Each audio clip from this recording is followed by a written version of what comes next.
Çanakkale Savaşı denildiğinde çoğu insanın zihninde siperler, top sesleri ve denize gömülen gemiler canlanır. Ancak savaş yalnızca cephede yaşanmaz. Savaşın asıl yükü çoğu zaman cephe gerisinde, görünmeyen yüzlerde ve ismi kaydedilmeyen ellerde taşınır. Gelibolu Yarımadası'nda yaşayan köylüler için 1915 yılı bir askeri harekat değil, hayatın aniden bölünmesiydi.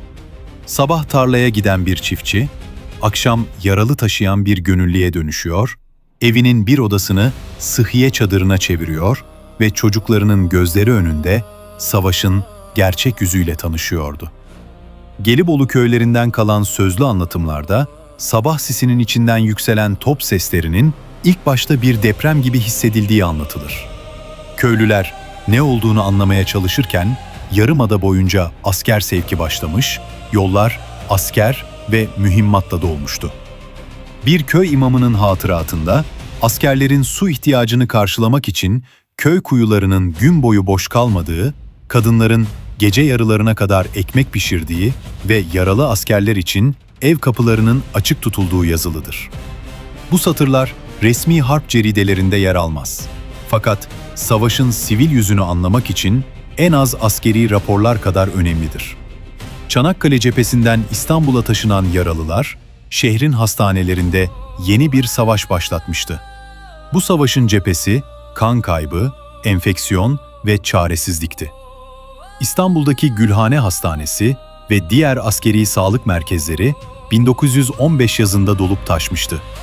Sedyeler koridorlara taşmış, ameliyathaneler gece gündüz çalışmış ve doktorlar çoğu zaman dinlenmeden operasyon yapmıştı.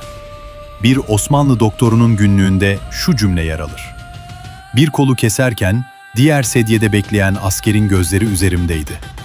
Bu ifade, cephedeki bir kurşunun şehirde nasıl yankılandığını gösterir.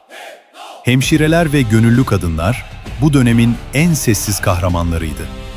Hilal-i Ahmer Cemiyeti'nin kayıtlarında yaralı bakımında görev alan gönüllülerin isimleri tek tek geçer. Türk Kızılayı arşivlerinde saklanan raporlar, 1915 yılı boyunca binlerce yaralının tedavi edildiğini, sahra hastanelerine ilaç ve bandaj gönderildiğini ve gönüllü kadınların hemşirelik eğitimi alarak cephe gerisinde aktif görev yaptığını göstermektedir.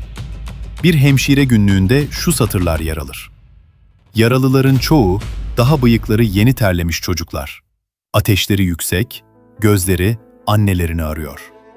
Bu cümle, savaşın istatistikten ibaret olmadığını hatırlatır. İstanbul'da yaşayan siviller için savaş, cepheye gitmeyenlerin savaşıydı. Vapurlarla gelen yaralıları karşılamak, bağış kampanyaları düzenlemek ve Hilal-i Ahmer için yardım toplamak, günlük hayatın bir parçası haline gelmişti. Gazete kupürlerinde, halkın bağış çağrılarına nasıl cevap verdiği ve çocukların bile kumbaralarını bağışladığı yazılıdır. Bu dayanışma, savaşın askeri cephesini ayakta tutan görünmez bir güçtü. Gelibolu köylülerinin anılarında ise savaşın bıraktığı iz daha somuttur. Tarlalarda bulunan mermi çekirdekleri, toprağa gömülmüş şarapnel parçaları ve boş siperler, savaş bittikten sonra bile günlük hayatın içine karışmıştır. Bir köylü kadının yıllar sonra anlattığı sözlü hatırada, "Biz top sesine alıştık ama sessizliğe alışamadık" cümlesi geçer. Bu ifade, savaşın bitmesinin her şeyi normale döndürmediğini gösterir. Hilal-i Ahmer'in sek defterlerinde, Gelibolu'dan İstanbul'a ve Anadolu'nun farklı şehirlerine taşınan yaralıların sayıları yer alır. Bu defterler, savaşın cephe gerisindeki insan trafiğini belgelendirir. Türkiye Cumhuriyeti Cumhurbaşkanlığı Devlet Arşivleri Başkanlığı ve Türk Kızılayı koleksiyonları, sivil katkının ne kadar sistemli ve organize olduğunu ortaya koymaktadır. Bu belgeler yalnız rakam değil, her rakamın arkasındaki insan hikayesinin kanıtıdır. Savaşın en ağır yüklerinden biri de yetim ve dul kalan ailelerin omuzlarındaydı. İstanbul'daki yardım kampanyaları yalnız yaralı askerler için değil, geride kalan aileler için de düzenlenmişti. Bir gazete ilanında, "Şehit evlatlarımızın ailelerine yardım ediniz" çağrısı yer alır. Bu çağrı, savaşın cephe gerisinde nasıl toplumsal bir dayanışma ağı oluşturduğunu gösterir. Sahra hastanelerinde görev yapan bir doktor, hatıratında şu cümleyi yazar: "Kurşun yarasından daha zor olan, askerin gözündeki korkuyu yatıştırmaktır."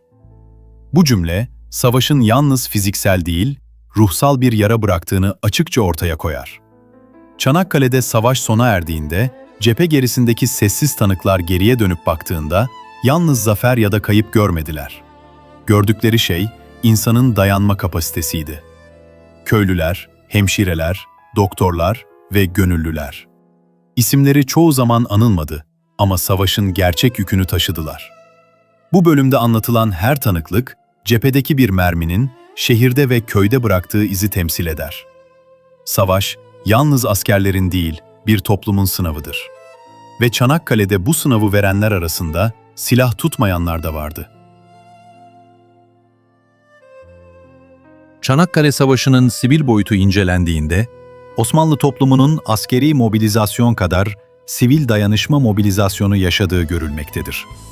Hilal-i Ahmer kayıtları ve şehir hastanelerinin raporları, cephe gerisinin savaşın sürdürülebilirliğinde kritik rol oynadığını göstermektedir. Bu durum, savaşın yalnız taktik ve stratejiyle değil, toplumsal dayanıklılıkla kazanıldığını ortaya koyar. Siperlerde kurşun sesleri yükselirken, Gelibolu köylerinde ekmek pişiriliyordu. İstanbul hastanelerinde ameliyat lambaları sabaha kadar sönmüyordu. Hemşireler gözyaşlarını gizleyerek yaraları sarıyordu. Çanakkale'de zafer yalnız cephede kazanılmadı. Cephe gerisinde sessiz tanıkların ellerinde şekillendi.